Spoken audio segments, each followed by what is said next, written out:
नमस्कार पालक वर्गांनो, मी संतोष सरवदे सरकारी DNA मराठी या माझ्या मराठी यूट्यूब चॅनलमध्ये आपलं स्वागत आहे। तर इथे आपण डॅशबोर्डवर बघू शकत आहात की दुसऱ्या यादीतील निवड झालेल्या पात्र विद्यार्थ्यांना प्रवेश घेण्याची मुदत ही 15/5/2026 ते 23/5/2026 पर्यंत होती। तर काल 23/5/2026 तारीख संपलेली आहे आणि आता दुसऱ्या निवड यादीतील पालकांना त्यांच्या पाल्यास प्रवेश घेता येणार नाहीत। दुसरी निवड यादी ही 15/5/26 रोजी रात्री उशिरा घोषित झाली आणि त्याची मुदत ही 23/5/26 होती। म्हणजे दुसऱ्या यादीतील पालकांना प्रवेश घेण्यासाठी बराचसा 8 ते 8 दिवसाचा कालावधी होता, पण या दिवसामध्ये ॲडमिशन प्रक्रिया त्यांनी पूर्ण केलेली नाही। आता त्यांना मुदतवाढ ही मिळाली नाही। सर्वप्रथम आपण आपल्या अर्जाची स्थिती बघायची आहे आणि इथे आपला ॲप्लिकेशन नंबर टाकायचा आहे। ॲप्लिकेशन नंबर टाकल्यानंतर आपल्या अर्जाच्या आपणास कंडिशन दिसून जाईल। तर इथे एक माझ्या कस्टमरचा ॲप्लिकेशन नंबर मी टाकलेला आहे। तर इथे आपण बघायचं आहे की त्याला जे स्कूल अलॉट झाले होते त्या स्कूलमध्ये अजूनही ॲडमिशन या पालकाची पेंडिंग दाखवत आहे। म्हणजे या पालकास दुसऱ्या निवड यादीमध्ये नंबर लागूनही त्यांचे ॲडमिशन स्टेटस इथे अजून ॲडमिटेड आलेले नाही। याचा अर्थ आपण समजून जाल की ह्या पालकाचे ॲडमिशन झालेले नाही असा होतो।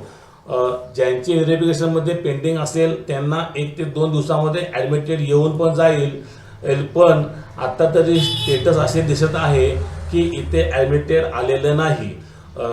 तर आपण अर्जाची स्थितीमध्ये आपण बघितलं तर आपण इथे आता RTIचा डॅशबोर्ड बघायचा आहे। एकूण जागा ह्या 2,89,286 हे ॲप्लिकेशन केले गेले होते आणि अर्ज हे एकूण जागा ह्या 1,05,811 होत्या। तर वेटिंगमध्ये 86,034 पालक होते। पहिल्या लिस्टमध्ये 79,871 पालकांनी ॲडमिशन घेतले आणि दुसऱ्या यादीमध्ये 8,895 पालकांनी ॲडमिशन घेतले। तर एकूण 88,766 ॲडमिशन आजपर्यंत झालेले आहेत आणि जर आपण 1,05,811 मधून हा आकडा वजा केला तर 17,045 जागा ह्या आजपर्यंत शिल्लक आहेत। म्हणजे आता ह्या दुसऱ्या निवड यादीतील पालकांना ॲडमिशन घेता येणार नाही आणि आता ह्या ज्या 17,045 जागा आहेत ह्या जागा तिसऱ्या निवड यादीतील पालकांना वाटण्यात येतील। तर आज आपण बघायचं आहे की तिसरी निवड यादी ही लागली आहे का नाही। तर आपण बघू शकत आहात की तर तिसरी निवड यादी ही अजून लागलेली नाही आणि तिसरी यादी ही कधी जाहीर, मग असा प्रश्न पालक विचारतील।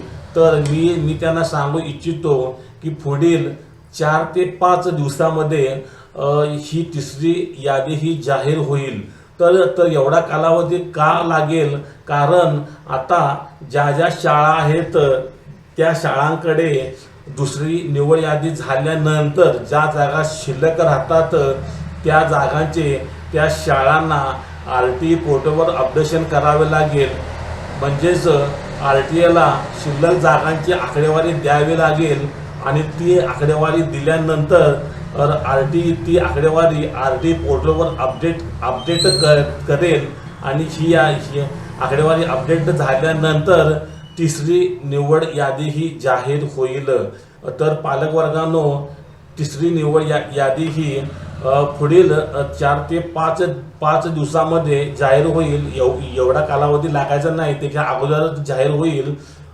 तर जे पालक वर्ग तिसऱ्या निवड यादीसाठी प्रतीक्षेमध्ये आहेत त्यांना हा एक व्हिडिओ होता की आपली तिसरी निवड यादी ही पुढील 4 ते 5 दिवसामध्ये जाहीर होणार असून त्यांनी यादी जाहीर झाल्यानंतर आपल्या पाल्याचे स्टेटस बघायचे आहे आणि आपणास सीट मिळाली की नाही ते चेक करायचे आहे।